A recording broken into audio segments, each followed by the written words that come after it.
காலமானார் பேசும் பைங்கிலி நடிகை சரோஜா தேவி. 87 வயதான நடிகை சரோஜா தேவி இன்று காலை காலமானார். தமிழ், தெலுங்கு, கன்னடம், ஹிந்தி என பல மொழி திரைப்படங்களில் சூப்பர் ஸ்டார் கதாநாயகியாக வலம் வந்த சரோஜா தேவிக்கு என்றுமே திரையுலகில் மிகப்பெரிய இடம் உண்டு. நடிகை சரோஜா தேவியின் வாழ்க்கை வரலாறை பார்ப்போமா? கடற்கரையை சுற்றி பார்க்க வந்த நடிகைக்கு காத்து வாங்க வந்த ஒரு பிரபலத்தால் ஒரு பட வாய்ப்பு கிடைச்சதுன்னு பாருங்களேன். அது யார் தெரியுமா? அபிநய சரஸ்வதி என்றும் கன்னடத்து பைங்கிலி என்றும் ரசிகர்களால் இன்று வரை செல்லமாக அழைக்கப்படும் நடிகை சரோஜா தேவி தான் அவர். பெங்களூருவை சேர்ந்த சரோஜா தேவி சென்னை கடற்கரைக்கு எப்போ காத்து வாங்க வந்தாங்கன்னு கேட்குறீங்களா? அவரை பார்த்த பிரபலம் யார்? அவர் மூலமாக எந்த தமிழ் படத்தில் அறிமுகமானார்னு சரோஜா தேவியின் திரைப்பட வாழ்க்கை வரலாறை பற்றி கொஞ்சம் தெரிந்து கொள்வோமா? படபடக்கும் அழகிய கண்கள், குறும்பு கொப்பளிக்கும் முகமும், கலகலவென்று சிரித்து பார்த்து அனைவரையும் கொள்ளை கொண்டு விடும் அழகுக்கு சொந்தக்காரர் தான் சரோஜா தேவி. அந்த கால இளைஞர்களை எப்பொழுதும் கனவெனில் மிதக்கவும் சஞ்சரிக்கவும் வைத்த கனவு கண்ணி இவர். இளம் பெண்களையும் அவர் அணிந்து வந்த ஆடைகளையும் அணிகலன்களையும் அப்படியே தாங்களும் போட்டுக்கொள்ள வேண்டும் என ஆர்வத்தை தூண்டியவர்தான் இந்த அழகிய சரோஜா தேவி. அவர் கொஞ்சி பேசும் அழகுக்கே மீண்டும் மீண்டும் அவரது படங்களை தேடிச் சென்று பார்த்து ரசித்தவர்களின் எண்ணிக்கை கணக்கில் அடங்காது. அவரது நடை அழகு சொல்லில் வடிக்க இயலாதது. 50களில் நடிக்க ஆரம்பித்து மணிவிழா கண்ட அந்த அழகு தேவதை தமிழ் திரையில் 25 ஆண்டுகள் முன்னணி நட்சத்திரமாக ஜொலித்த சரோஜா தேவி சினிமாவில் நுழைந்ததே ஒரு விபத்து என்றுதான் சொல்ல வேண்டும். சரோஜா தேவியின் தந்தை பைரவப்பா ஒரு காவல்துறை அதிகாரி, தாய் ருத்ரமா ஒரு குடும்ப தலைவி. இவர்களுக்கு 4வது மகளாக பிறந்தவர்தான் சரோஜா தேவி. பெங்களூருவின் செயின்ட் தெரசா கான்வென்ட்டில் 9ஆம் வகுப்பு படித்துக் கொண்டிருந்த பொழுதே ஒரு பாட்டு போட்டியில் கலந்து கொண்டார் சரோஜா தேவி. எல்லோரும் கன்னட கீர்த்தனைகள், கன்னட சினிமா பாடல்கள் என்று பாட யாருமே எதிர்பார்க்காத வண்ணம் ஏ ஜிந்தகி என்ற ஹிந்தி பாடலை பாடினார் சரோஜா தேவி. இந்த பாடல் அனைவரையும் கவர்ந்தது. அங்கு சிறப்பு விருந்தினராக கலந்து கொண்ட நடிகரும் தயாரிப்பாளருமான ஹொன்னப்பா பாகவதற்கு சரோஜா தேவியின் திறமையும் ஆர்வமும் குரலும் பிடித்து போய்விட்டது. நிகழ்ச்சி முடிந்த பிறகு சரோஜா தேவியின் தாயாரிடம், உங்கள் பொண்ணு நல்லா பாடுறா, சினிமாவில் பாட வைக்கலாம் என்று சொன்ன ஹொன்னப்பா பாகவதர், நாளை ஸ்டுடியோவிற்கு அழைத்து வாருங்கள் என்று சொல்லிவிட்டு போக அம்மா ருத்ரம்மா ஆனந்தத்தின் எல்லைக்கே போய்விட்டார். மறுநாள் மகளை அழைத்து கொண்டு போகவே பள்ளி மாணவியாக சீருடையில் பார்த்த பெண்ணா இது என்ற மறுநாள் மகளை அழைத்து கொண்டு போகவே பள்ளி மாணவியாக சீருடையில் பார்த்த பெண்ணா இது என்று அசந்தி போய்விட்டார் பாகவதர். சரோஜா தேவி அப்படி சீவி சிங்காரித்து புதிய உடையில் தேவதை போன்ற காட்சி அளித்திருக்கிறார். சௌந்தரியமான அழகு பாடுவதை விட அவரை நடிக்கவே வைத்து விடலாம் என்று அவருக்கு தோன்றியிருக்கிறது.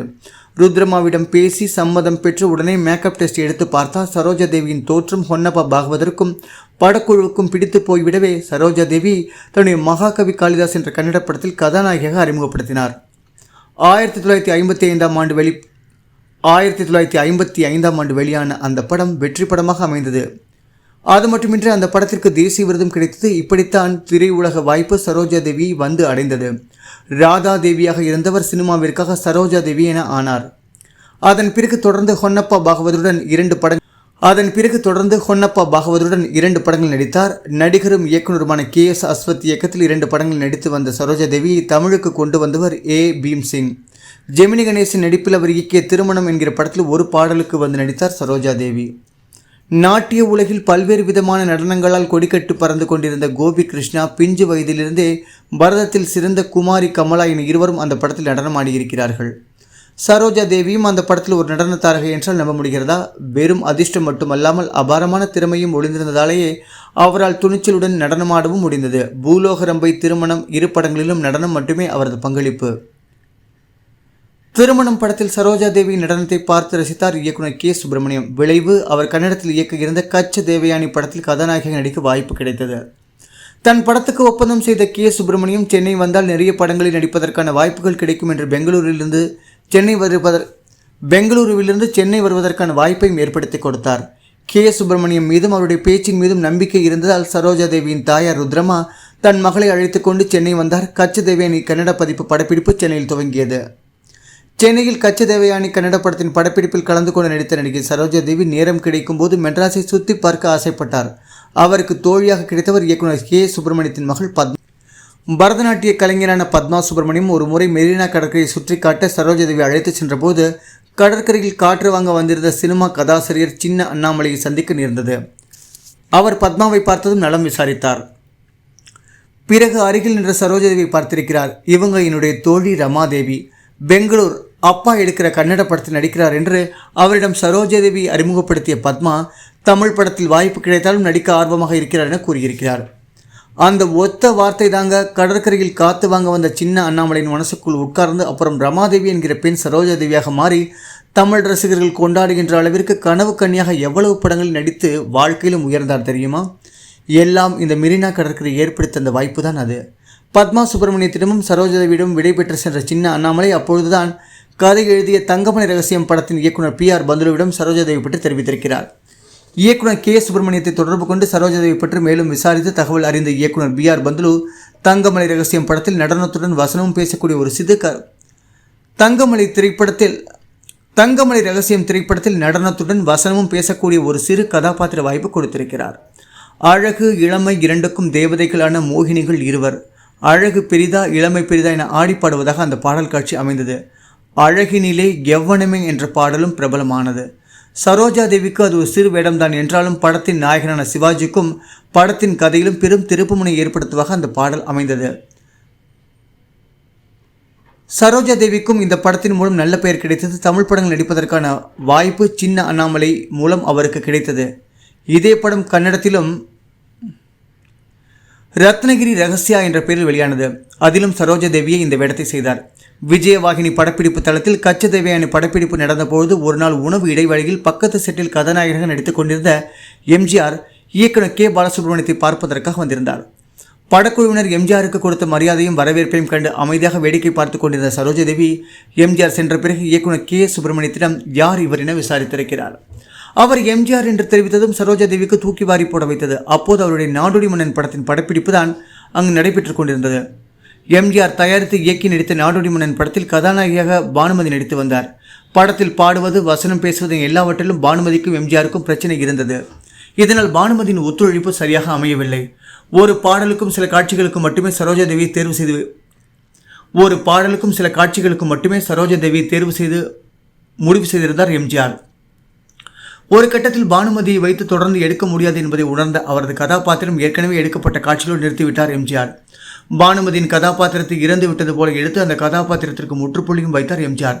மேற்கொண்டு இரண்டாம் கதாநாயகியாக யாரை தேர்ந்தெடுப்பது என்ற யோசனையில் இருந்த எம்ஜிஆருக்கு எழுந்த எழுத்தாளர் ரவீந்தர் சரோஜாதேவி அழகாக இருக்கிறார், அவரையே கதாநாயகியாக நடிக்க வைத்து விடலாம், அவரது பாத்திரத்திற்கு வேறு யாரையாவது நடிக்க வைத்து விடலாம் என கூறியிருக்கிறார். அவர் கூறுவது சரி என்று உணர்ந்த எம்ஜிஆர் சரோஜாதேவியை கதாநாயகியாக அறிமுகப்படுத்தினார். சரோஜாதேவி நடித்த காட்சிகளில் வேறு நடிகையை வைத்து மீண்டும் எடுத்தார். வேறு ஒரு நடிகை வைத்து எடுத்தார். நாடோடி மன்னன் படம் சரோஜாதேவிக்கு வெற்றி படமாக அமைந்ததாலும் அதற்கு பிறகு நிறைய படங்களில் அவர் நடித்ததாலும் அவருக்கு நட்சத்திர அந்தஸ்தை பெற்றுத்தந்தது அந்த படம். ஸ்ரீதரின் கல்யாண பரிசு படமும் மிகப்பெரிய ஹிட்டாக அமைந்தது. படப்பிடிப்பில் ஒழுங்கு, காலம் தவறாமை ஆகியவற்றிற்கு புகழ் பெற்றவரானார் சரோஜாதேவி. அன்றைய கதாநாயகிகளில் அதிக சம்பளம் வாங்கியவர் என்ற பெருமையும் கொண்டவர். மக்கள் திலகம் எம்ஜிஆருடன் 26 படங்கள் நடித்துள்ள சரோஜாதேவி நடிகர் திலகம் சிவாஜி கணேசன், காதல் மன்னன் ஜெமினி கணேசன், தெலுங்கு மொழிகளில் நாகேஸ்வர் ராவ், கன்னடத்தில் ராஜ்குமார் என எல்லா முன்னணி ஹீரோக்களுடன் பல வெற்றி படங்கள் நடித்து தென்னிந்திய சினிமாவில் மாபெரும் வெற்றி நட்சத்திரமாக உலா வந்தார். இந்தியிலும் சில படங்கள் நடிக்கும் வாய்ப்பையும் பெற்றார். சுமார் 200க்கும் மேற்பட்ட திரைப்படங்கள் நடித்துள்ள சரோஜாதேவி 1967ஆம் ஆண்டு என்ஜினியரான ஸ்ரீ ஹர்ஷாவை திருமணம் செய்து கொண்டார். இவர்களுக்கு புவனேஸ்வரி, இந்திரா என 2 மகள்களும் ராமச்சந்திரன், கௌதம் என 2 மகன்களும் இருக்கிறார்கள். நடிகைகள் திருமணம் செய்து கொண்டால் பட வாய்ப்புகள் குறைந்துவிடும் என்கிற கருத்தை போக்கியவர் இவர். திருமணத்திற்கு பிறகு இவர் நடித்த பல படங்கள் பெரும் வெற்றி படமாக அமைந்தது. 1986ஆம் ஆண்டு அவருடைய கணவர் ஸ்ரீ ஹர்ஷா காலமானார். அதன் பிறகு 8 ஆண்டுகள் நடிப்பை தவிர்த்த இவர் அதற்கு பிறகு தன் முடிவை மாற்றிக்கொண்டு பூவுக்குள் பூகம்பம், அடிமை விலங்கு, பரம்பரை, தாய்மேலானை, பொன்மன செல்வன், ஒரே தாய் ஒரே குலம், ஒன்ஸ் மோர் போன்ற படங்கள் நடித்தார். இந்திய அரசால் பத்மஸ்ரீ மற்றும் பத்மபூஷன் விருது வழங்கி கௌரவிக்கப்பட்ட இவர் தமிழக அரசின் எம்ஜிஆர் விருது, ஆந்திர அரசின் NTR தேசிய விருது, பெங்களூர் பல்கலைக்கழகம் சார்பில் கௌரவ டாக்டர் பட்டம், 2008 வாழ்நாள் சாதனையாளருக்கான இந்திய அரசின் தேசிய விருது, 2008 வாழ்நாள் சாதனையாளருக்கான விருது, இந்திய அரசின் தேசிய விருது, பிலிம்பேர், சினிமா எக்ஸ்பிரஸ் பத்திரிகைகள் விருது என பல விருதுகளையும் பெற்று விருதுகளுக்கு பெருமை தேடித்தந்தார் சரோஜாதேவி. பல ஆண்டுகளாக திரையுலகில் தனக்கென ஒரு தனி இடத்துடன் நிலைத்து நிற்பது சரோஜாதேவியின் தனிப்பட்ட சாதனைதான். அவருடைய சாதனையில் யாரும் நெருங்க முடியாது. சரோஜாதேவியின் சரோஜா தேவியின் அழகு, அபரிமிதமான நடிப்பு, பாடும் திறமை, நடனம் எல்லாமே புகழ் பெற்றது.